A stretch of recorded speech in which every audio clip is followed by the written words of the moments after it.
Second question में क्या है, a person moves about a circle of radius 10 metre with uniform speed of 30 metre पर second, calculate his acceleration.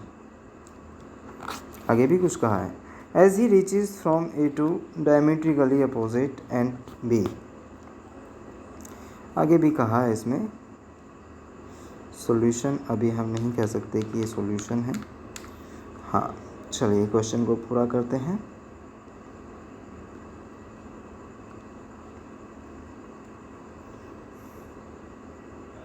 His average acceleration as he reaches from A to diametrically opposite, as he reaches from A to diametrically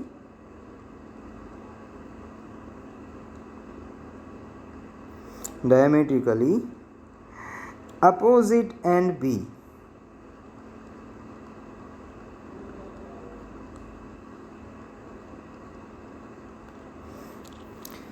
देखिए यहाँ पे कुछ भी नहीं है, situation आप समझ सकते हैं कि a person moves about a circle of radius 10 metre with uniform speed. देखिए यहाँ पे वो हमारा एक, चलिए सॉल्यूशन स्टार्ट करते हैं।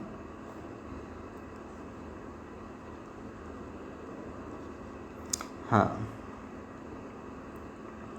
ए person moves about a circle, तो सर्कल जो है लेट अस सपोज वो ये वाला सर्कल है, इसका जो रेडियस है वो 10 मीटर दिया हुआ है, 10 मीटर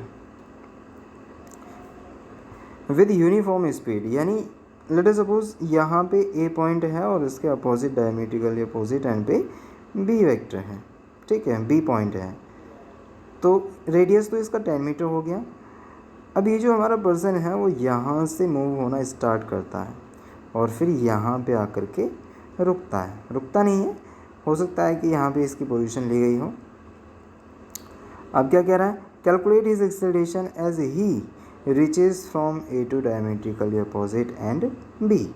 तो हमें यहाँ से लेके यहाँ तक इसने ट्रेवलिंग की और इस ट्रेवलिंग में जो इसका एक्सेलरेशन आया वो हमें निकालना है, ठीक है।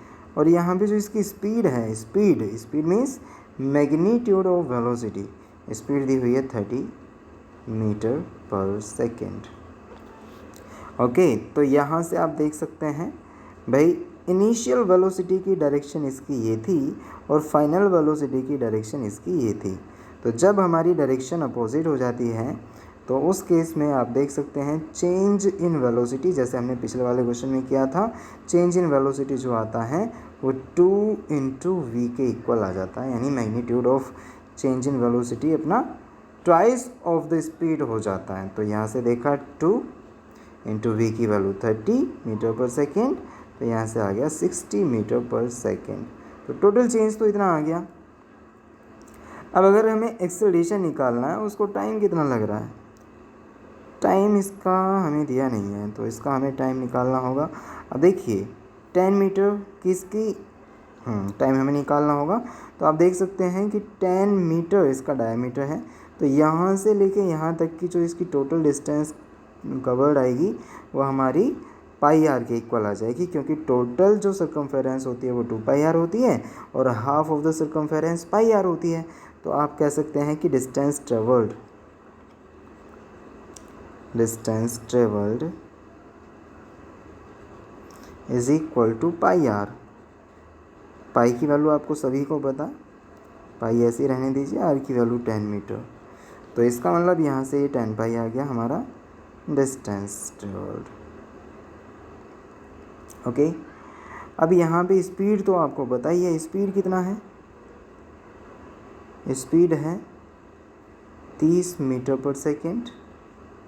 तो अगर हम टाइम निकालना चाहें, टाइम इंटरवल डेल्टा टी, तो आपका जो होगा, चलो टाइम ही निकाल लेते हैं, टाइम यानी टी से डिनोट करते हैं अभी से फ़िलहाल, तो T is equal to, time is equal to आपका होता है distance divided by speed.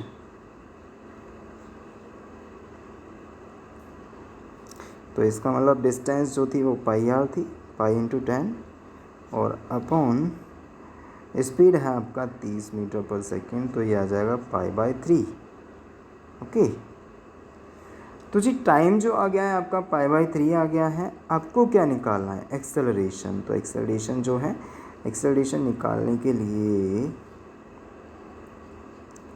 Acceleration अगर आप निकालना चाहते हैं तो देखिए उसके लिए आपको क्या दिया हुआ है। एक्सेलरेशन अगर आप निकालना चाहते हैं तो एक्सेलरेशन के लिए, हाँ यस, एक्सेलरेशन के लिए आपने चेंज इन वेलोसिटी पहले ही निकाल लिया था, जो कि आपका 2v के इक्वल आया था। तो delta v upon time interval अभी आपने निकाला। चलिए अभी हम डेल्टा t के इक्वल मान लेते हैं। तो यहाँ से हमारा डेल्टा v कितना आ जाएगा, आप देख सकते हैं। डेल्टा v की वैल्यू तो आपको पता ही है ना, कितनी है वो, 60। Yes, this is 60 and upon delta T की वैल्यू π/3, तो π/3 3 ऊपर आ जाएगा। तो ये आ गया 3 6 18 डिवाइडेड बाई पाई, और पाई की वैल्यू आपको पता ही है, ये होता है 22/7। तो आप इसको आराम से रख सकते हैं, इसको यहीं पे भी छोड़ सकते हैं, वैल्यू रख दीजिए। चलिए, तो यहाँ से 18 0/22 × 7, अगर आप इसे सॉल्व करेंगे तो ये आपकी वैल्यू आ जाएगी 57.30। एक बार चेक करके ज़रूर देखें, मीटर पर सेकंड स्क्वायर, मैंने आंसर से देख के लिख दिया। ओके, तो यहाँ से ये वैल्यू आपकी आ गई 57.30 मीटर पर सेकंड स्क्वायर। सो ऐसे क्वेश्चंस बड़े ही अच्छे लगते हैं और ये रियल लाइफ प्रॉब्लम्स हैं। हाँ, तो आगे वाला क्वेश्चन मैं आपको होमवर्क में दे रहा हूँ, आपको अपने आप से करना है। अब मेरे को लग रहा है काफ़ी टाइम हो गया है, और टाइम हो गया है तो अब सोना भी है, क्योंकि अब मैं थका आ रहा हूँ। मैं आपको थर्ड क्वेश्चन देता हूँ आपके खुद के सॉल्व करने के लिए। हमारा 10 क्वेश्चंस का टारगेट था और हम 3 क्वेश्चन ही कर पाए हैं, है ना। तो क्योंकि मैं थका हुआ हूँ तो मेरे को अब नींद आ रही है, मैं सोने जा रहा हूँ। हाँ, तो अब आपका जो होमवर्क में क्वेश्चन है वो है क्वेश्चन नंबर 3, जो कि आपको खुद से करना है और कमेंट बॉक्स में इसका आंसर मेरे को भेजना। अंडरस्टैंड? तो यहाँ से आप देख सकते हैं, a person moves about a circle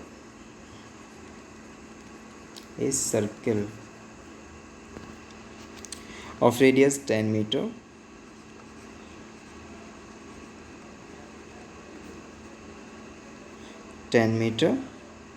with uniform speed of 30 metre पर सेकेंड। अच्छा, ये तो हो गया हमारा। A person is driving his car eight 72 kilometre per hour. अब यहाँ पे कुछ हमारा सिचुएशन चेंज हो रही है।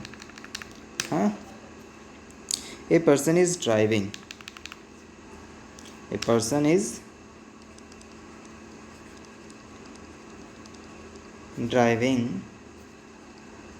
his car with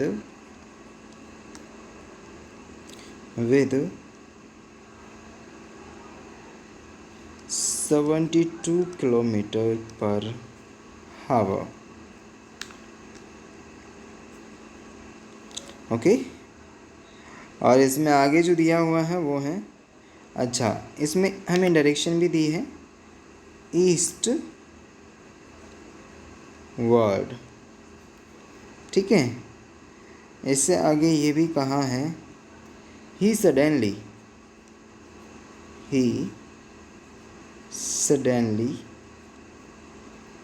turns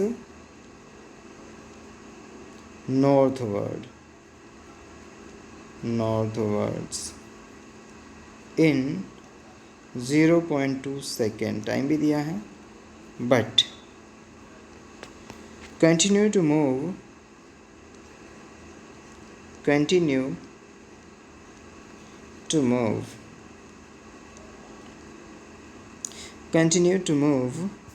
with the same speed,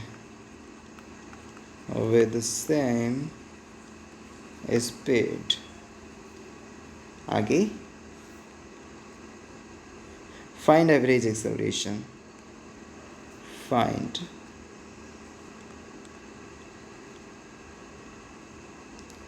average acceleration. तो आपको ये क्वेश्चन अपने आप से सॉल्व करना है। इसका आंसर मैं आपको बता देता हूँ, ये आएगा 141.42 मीटर पर सेकेंड स्क्वायर। देखिए आंसर ये है, ज़रूर मैच करिएगा। अगर आपका आंसर कुछ गलत आता है तो अपने आंसर को, आपका आंसर कितना आया ये बता दीजिएगा और कमेंट बॉक्स में लिख दीजिएगा। अगर कोई भी आपको प्रॉब्लम हो तो प्लीज़ बताइए, ओके। कमेंट बॉक्स में ज़रूर लिखें और हाँ ये भी बताएं कि आपको वीडियो देखकर भी कैसा लगता है, ताकि मैं मोटिवेट हूँ और मैं इस पर काम करना शुरू करूँ कि आप सब बच्चों की प्रॉब्लम्स को हम डिस्कस करें। अंडरस्टैंड? चलिए, गुड बाय, गुड नाइट।